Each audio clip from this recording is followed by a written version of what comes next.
Sa website ng Japanese Embassy in the Philippines ay may bago silang update at ito ay yung tungkol sa pagpaprocess ng visa sa mga kukuha pa lamang ng Japanese visa. So starting April 7, 2025, yung visa daw ay centralized. Yung mga mag-a-apply ng visa ay kailangang mag-apply sa visa center. The Embassy of Japan places great importance in strengthening the people-to-people exchange, a vital part of Japan in the Philippines. So according sa kanilang website, starting April 7, magpaprocess na sila ng visa dun sa mga kukuha ng Japanese visa sa Philippines sa VFS Service Philippines Private Incorporated. Sila ay isang service provider. Yung kanilang pag-handle ng visa ay yung mga dati na nag-apply sa mga accredited agencies ay sila ang magtutuloy. Sila yung kumbaga yung transition. During the transition period until April 7 ay pwede nyo pang isubmit yung inyong mga applications dun sa mga accredited agencies o yung mga nakapagpasa na sa mga accredited agencies na yan, pwede nyo pang ituloy yung kanilang transaction sa kanila before or until April 6. So itong visa center ay will start on April 7, 2025. So ang tawag sa kanya ay VFS Service Philippines Private Incorporated. And yung kanilang address ay meron silang mga satellite offices sa Parañaque.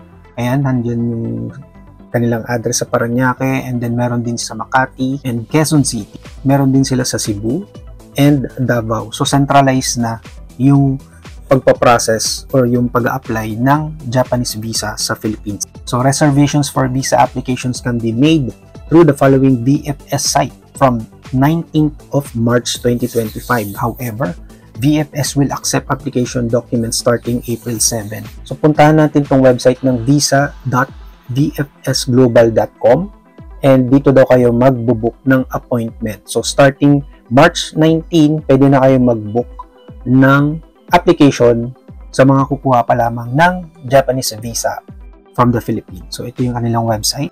Lalagay natin yun sa description box ng video na to. So sabi dito, premium services, meron silang mga iba't ibang klaseng offering. Dito, sabi dito, yung service price per applicant ay naka-indicate na dito kung magkano yung mga fees na babayaran. So ano yung mga fees na yon? So nakalagay dito yung courier fees nasa 370, form filing 300 pesos, photocopy 5 pesos, photograph 180 pesos, premium lounge 1,500, translation 0, two-way courier fees 900 and SMS 150.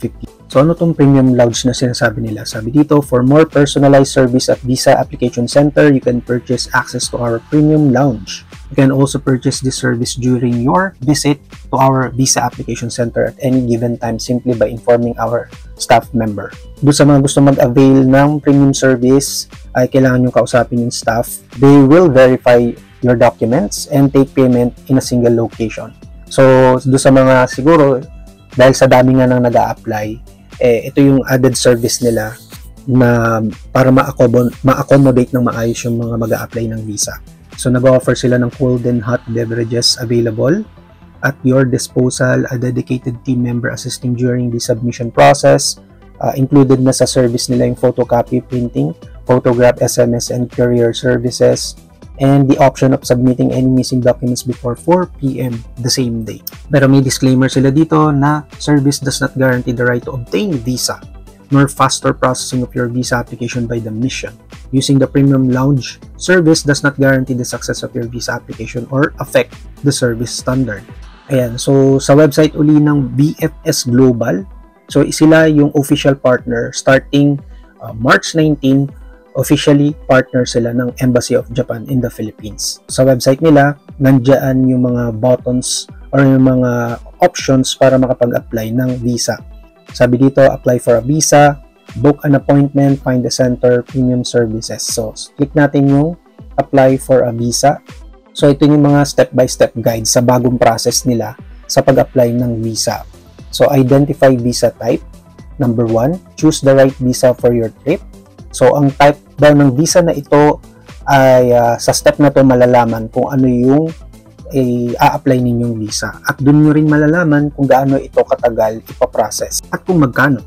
Okay, so punta tayo sa visa types and andito yung mga options like temporary visitor na pwede magstay up to 90 days, long term para sa mga student, worker, dependent, and other, and yung temporary visitor na multiple entry. Let's say temporary visitor 90 days. Ito yung kaninang details about sa temporary visitors. So sa 90-day visa ay para ito dun sa mga visiting families and relatives, visiting friends and acquaintances, holiday visit family member or visit family member of Japanese living in the Philippines, and business purposes. Kapag kinlik nyo yung link na mga nandito, mapupunta kayo doon sa PDF file which is yung embassy din ng Japan ang nagpo-provide.